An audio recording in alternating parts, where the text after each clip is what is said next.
एक खिलाड़ी है अपने खेल में टॉप पर, वो अपने कोच पर यौन शोषण का आरोप लगाती है। बताती है कि कोच उससे पत्नी की तरह व्यवहार करने को कहता है।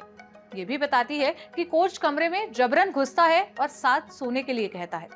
ये सब होता है विदेश में, जहां खेल के सबसे बड़े इवेंट्स में से एक एशियन चैंपियनशिप के लिए कोचिंग चल रही है।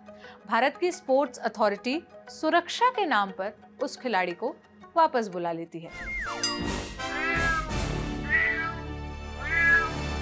हाय, मेरा नाम है सोनल और आप देख रहे हैं ऑर्डिनरी की स्पेशल सीरीज म्याऊं। स्लोवेनिया में एशियन चैंपियनशिप की तैयारी के लिए एक कोचिंग कैंप लगा है।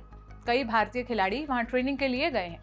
14 जून तक ये ट्रेनिंग चलनी है, लेकिन भारत की स्पोर्ट्स अथॉरिटी ने एक महिला साइकिलिस्ट को वापस बुला लिया है। इस साइकिलिस्ट ने भारतीय टीम के साथ गए स्प्रिंट कोच आर.के. शर्मा पर अनुचित व्यवहार करने का आरोप लगाया है और साइकिलिस्ट की सुरक्षा का हवाला देकर उन्हें वापस बुला लिया गया।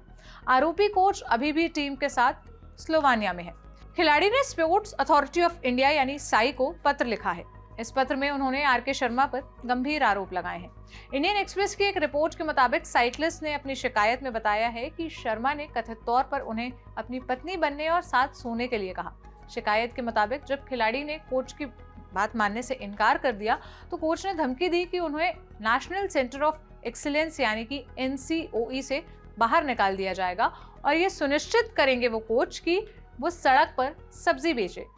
यहाँ जब कोच की हरकतों से परेशान होकर एथलीट ने कैंप छोड़कर भारत लौटने की बात कही तो कोच ने उनके घर पर फोन कर दिया और एथलीट की शादी करा देने के लिए कहा। कोच ने परिवार से कहा कि साइकिलिस्ट का खेल में अब कोई भविष्य नहीं है, इसलिए उसकी शादी करा दो।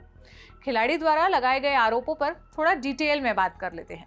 शिकायत में खिलाड़ी ने एक जगह लिखा है, मुझे 15 मई से 14 जून तक स्लोवेनिया में आयोजित साइकिलिंग ट्रेनिंग कैंप में हिस्सा लेना था।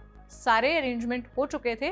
मेरे ट्रैवल डेट से 3 दिन पहले मेरे पास कोच आर.के. शर्मा का फोन आया। उन्होंने मुझे बताया कि मुझे स्लोवेनिया में उनके साथ होटल में कमरा शेयर करना होगा। ये जानकारी सुनकर उस महिला खिलाड़ी को पैनिक अटैक होने लगे और वो एंजाइटी का शिकार हो गई। उन्हें सोने में दिक्कत आने लगी। इसके बाद उन्होंने NCOE के स्पोर्ट्स साइकोलॉजिस्ट से मदद ली। मेरे पास इतना वक्त नहीं था कि मैं कोच की बात को ठीक से प्रोसेस कर पाती। मैं कंफ्यूज और डर में थी कि कहीं विदेश की ट्रेनिंग का मौका मुझसे छिन ना जाए। इसलिए मैंने सोचा कि स्लोवेनिया जाने के बाद मैं अपने रहने के लिए दूसरी व्यवस्था के लिए रिक्वेस्ट करूंगी। 16 मई को पहुंचने के बाद खिलाड़ी ने अलग कमरे की मांग की, लेकिन उस पर कोई सुनवाई नहीं हुई। शर्मा ने उल्टा ये ताना दे दिया कि इससे बेहतर तो उन्हें भारत में ही रुक जाना था। खिलाड़ी ने शिकायत में लिखा है कि उन्हें कोच के साथ कमरा शेयर करना पड़ा।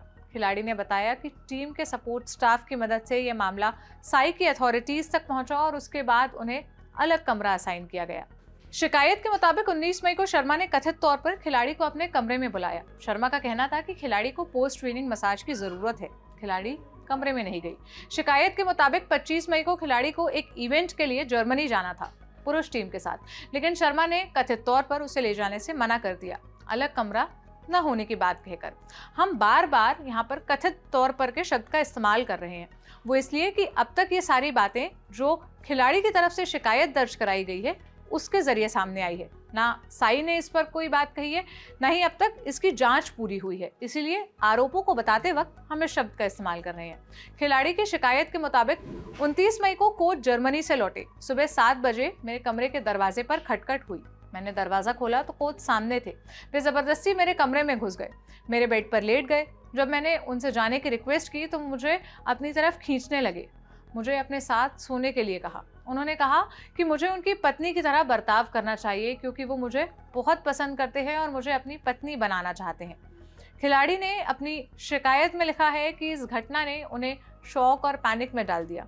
उन्हें अपनी सुरक्षा की चिंता होने लगी। इस घटना के कुछ घंटों बाद खिलाड़ी ने स्पोर्ट्स साइकोलॉजिस्ट से इस घटना की शिकायत की।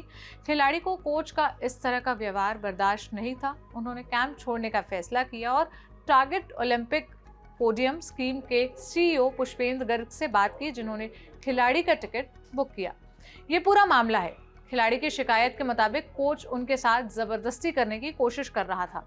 बात नहीं मानने पर करियर खत्म करने की धमकी दे रहा था।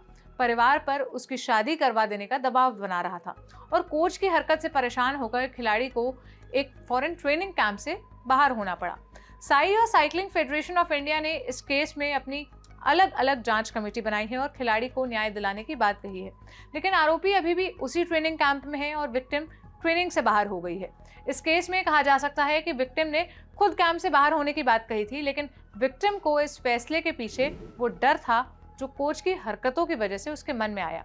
खिलाड़ी ने स्पोर्ट्स साइकोलॉजिस्ट से बात की, सीनियर अधिकारियों से बात की और सबको उनकी सुरक्षा के नाम पर यह सही लगा कि उन्हें वापस भेज दिया जाए, जबकि जो आरोपी है जिसके ऊपर जांच बिठाई जानी चाहिए वो अभी भी कैंप का हिस्सा है। क्या यह होना नहीं चाहिए था कि आरोपी को वापस भेजा जाए, उसके खिलाफ की गई शिकायत की जांच की जाए और खिलाड़ी की काउंसलिंग के बाद उसे कैंप में रखा जाए, चैंपियनशिप के लिए ट्रेन किया जाए। जिस एशियन चैंपियनशिप के लिए स्लोवेनिया में ट्रेनिंग हो रही है वो 14 जून से भारत में होना है। और ये यौन शोषण का पहला मामला नहीं है जो साई में आया है। इंडियन एक्सप्रेस की रिपोर्ट के अनुसार बीते 10 साल में साई में यौन शोषण के 45 मामले आए हैं। इनमें से 29 मामले कोच के खिलाफ दर्ज किए गए हैं। इसमें से कई मामलों में आरोपियों को छोटी छोटी सजा देकर छोड़ दिया गया। सजा क्या? पेंशन में कटौती, ट्रांसफर। कई मामले सालों तक लटके पड़े हैं, उन पर कोई एक्शन नहीं लिया गया। साई से जुड़ी कई एथलीट्स गरीब परिवारों से आती है। उनके लिए खेल एक जरिया होता है अपनी आर्थिक और सामाजिक स्थिति सुधारने का।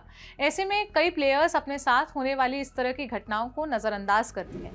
कई प्लेयर्स करियर खत्म होने के डर में शिकायत नहीं दर्ज करा पाती और इसी का फायदा खराब नीयत वाले कोच उठाते हैं।